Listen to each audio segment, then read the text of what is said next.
Hey guys, it's Honey Do For Me, aka Honey Do For Me, and today I have a performance review on Chris Paul's 10th signature shoe, the CP3.X. So let's get straight into the review. So starting out with the traction on the CP3 as you guys can see, there is a weird kind of looking herringbone, I would say. I don't know what else to call it. I think it's a herringbone, but it doesn't really matter. It just matters how the shoe performs. But basically, at first glance, I thought that these would work really well because of how wide the grooves are separated apart, and also the rubber compound that they use. From a touch, it feels like it would be like the right rubber compound, if you guys know what I mean. But it just wasn't the case when I started playing in them. I was slipping a lot more than I anticipated, and even on clean, like really clean courts, the shoe didn't really grip the ground that well. So I was kind of confused on why the traction wasn't that great. Don't get me wrong, it was still okay, but it just wasn't good on all court surfaces. Like on clean courts, I had pretty good traction. I would still have to wipe a bit. On dusty courts, I didn't really have good traction. And then on outdoor courts, actually, these performed the best in my opinion. Moving on to the cushioning of the Chris Paul 10s, we have an articulated zoom unit in the forefoot, and then we just have straight file on for the rest of the shoe. My first impressions on it, were only forefoot cushion. The file on is just regular feeling. It doesn't feel too good. I thought that my knees and joints were gonna hurt after a while playing in these, but I was actually pleasantly surprised when I put them on and I started playing in them, because this file on, I guess, was a lot softer than I thought it would be, and it actually absorbed a little bit more impact than I thought. And the zoom unit also actually surprised me. It was pretty nice. I felt like a little air underneath the ball of my feet. It was nothing too crazy. It's not like unlocked zoom, but I could definitely feel the zoom unit, and it gave like a little bit of a response. I think this shoe is really good for point guards that like to be low to the ground yet still want a little bit more impact protection, like kind of like Kyrie's, but then just a little bit more cushion than Kyrie's. If you're a big player, I definitely wouldn't recommend these for you, because the file-on midsole is just not going to absorb enough impact, and this small zoom unit is not going to do much for you. But yeah, the cushioning was adequate. It was actually better than I expected. So moving on to the fit of the shoe, first let me tell you guys what the upper is made out of. The upper consists of performance woven, a performance woven upper. It's exactly the same as the Jordan 29. I'm not sure if they put that on their website on Nike.com. I'm not sure if that's what it's called, but it's basically exactly the same thing. It's really thick and really soft. And then they also added this TPU cage, the rubber TPU cage, which is kind of soft. It's not crazy hard like it looks, but it's also not really flexible. It kind of makes the shoe a little bit more stiff. And they have this really thick tongue. Actually, the whole interior of the shoe has a lot of cushioning, which is really comfortable. And yeah, that's pretty much what the upper consists of. The fit of the shoe was pretty good. At first, I had a little bit of pain on the sides of my feet. I have a semi-wide foot, if you guys didn't know.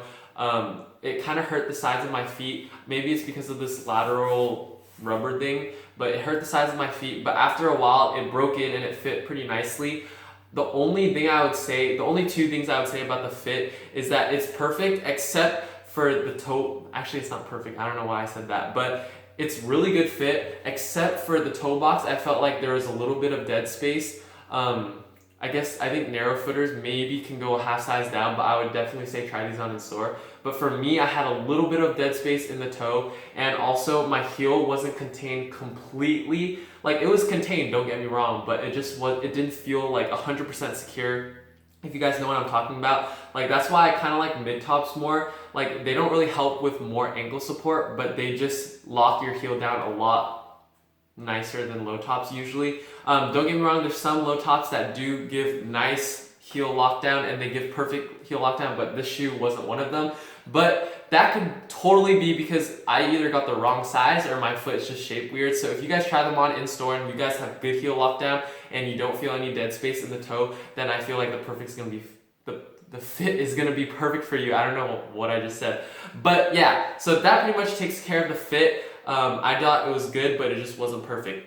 Moving on to the support of the shoe. So support, this is a point guard shoe. So the support's supposed to be pretty minimal, but like in this shoe, like there's quite a bit of support features. I guess it's because Chris Paul's getting a little bit older. I'm not sure, but yeah, let me just talk about the support. Let me stop talking. Or I mean, let me stop talking so much. But the outrigger of the shoe is pretty wide. It's definitely wider than your foot. And I didn't feel unstable at any time, even though the zoom is protruding a little bit, which may cause some teetering in other shoes. But in this shoe, I felt completely contained. I think it's because of the cage. This cage is definitely harder than the midsole. So what it does is that it'll keep like the midsole from compressing too much and causing your foot to roll over this way. So I thought that the cage did a good job in doing that. And also when I was doing cuts and stuff, the cage is definitely harder than the woven material. And when you're cutting this way, you're going this way. Basically, it's gonna keep your foot from going off the footbed when you're making cuts. And I could definitely say that was true.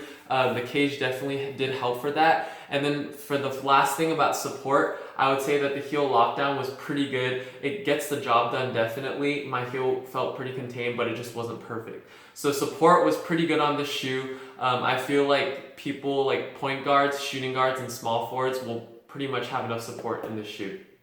So for durability of the Chris Paul 10s, this is where the downfall is. But basically, when you have soft materials, a soft rubber compound for the traction, it's just the durability is not very good, especially if you want to play in these outside. I would say if you use these strictly indoors, you're going to be fine. Probably last you for like 6 months to a year, depending on how many shoes are in your rotation and how hard you play. But basically, when I played in these indoors, like it was fine. If anything, the traction was wearing down just like a little, like tiny little bit, but nothing too crazy. But when I took them outside, that's when the damage started like accumulating, man. Like after the first, I did like 2 workouts in these outside, both for about an hour. I was like doing dribbling, I was shooting and stuff like that. And then when I took these shoes off my feet, I saw like the rubber fraying everywhere. Like the rubber was a lot softer than I expected, and I didn't think that I was gonna like start peeling off so fast. But basically, I feel like if I worked out in these like 2 or 3 more times, I would definitely like get rid of all the grooves, or at least on some parts of the shoe, and I feel like I would be really close to popping the zoom unit. So don't play in these outside unless you really want to screw up your shoe, because like it's definitely gonna hurt the traction a lot. Moving on to the cushioning, the durability of the cushioning. Phylon midsole with zoom unit, usually pretty durable. I don't think there's any problems with it until you burn through the outsole and then pop the zoom unit.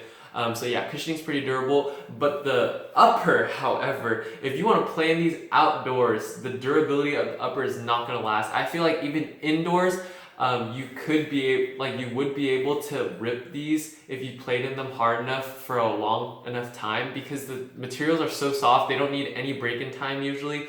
Or performance woven uppers don't use any break-in time, but the downfall is durability, because these can rip even though they're a little bit thick. It's just because they're so soft. Especially if you're playing outdoors and you start dragging your toe on concrete and stuff, it's definitely going to rip right through. So you're going to have holes all over your shoe, and I just don't think that this is a very durable shoe for outdoors. So yeah, durability was not the best. If you keep these indoors, however, I think you'll be fine. Overall, the Chris Paul 10s were pretty good. I was actually pleasantly surprised. I wasn't expecting too much, because usually Chris Paul's are like, they're not bad shoes, but they're not great shoes either. I feel like they stepped it up this year, however, with the performance woven and also the lateral cage, I guess.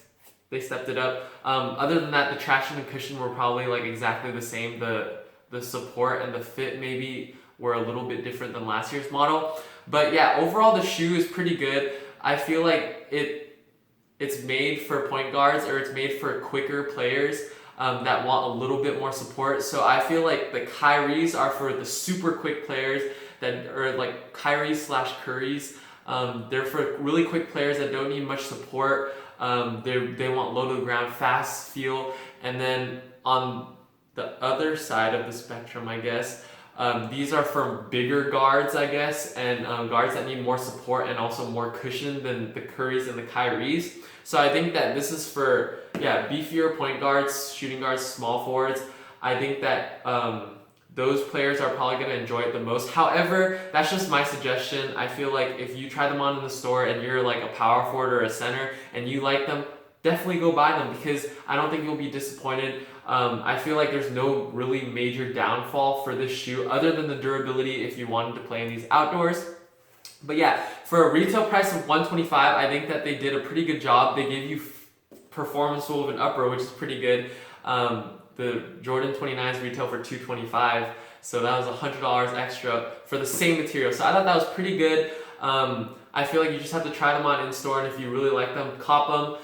However, in my personal opinion, these will not be making my personal rotation, and also I would probably wait to buy these for like $60, but that's just me. So that wraps up my review for the Chris Paul 10s. That's my performance review. Please give this video a like if you enjoyed it, or if it informed you, or if it helped you in any way. Also comment in the comment section down below if you guys have the shoe, what do you guys think of them? What do you guys think about the aesthetics of the shoe? Oh my gosh, like these are pretty crazy.